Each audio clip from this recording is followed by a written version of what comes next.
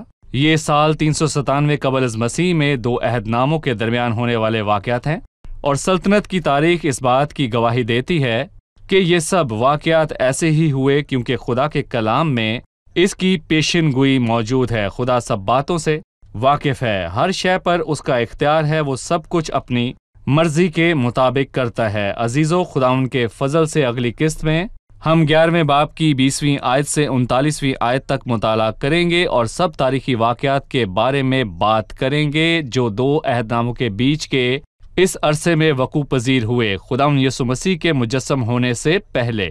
اور میں بے صبری سے اگلی قسط کے انتظار میں ہوں اور یقیناً آپ بھی ہمارے ساتھ شامل ہوں گے. اگلی قسط میں آپ سے پھر ملاقات ہوگی. خداوند آپ سب کو برکت دے.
تیرا کلام رہے گا قائم پہاڑ جب نہ رہے خدایا. تیرے منہ کی ایک بات بھی ٹلے گی نہ چاہے کچھ بھی ہو. تیری مان دیے ہے زندہ سونے سے بھی قیمتی. میرا دل یہ دے گواہی ہے یہ کتاب عظیم. نازل کرے اپنا کلام شکستہ دلوں کو سکون ملے. تاریکی دور ہو میری راہیں روشن کر. دل اپنا کلام کثرت سے اے خدا بدل دے. رہائی دے کثرت سے پھل ملاؤ. کلام رہے گا قائم پہاڑ جب نہ رہے خدایا. تیرے منہ کی ایک بات بھی ٹلے گی نہ چاہے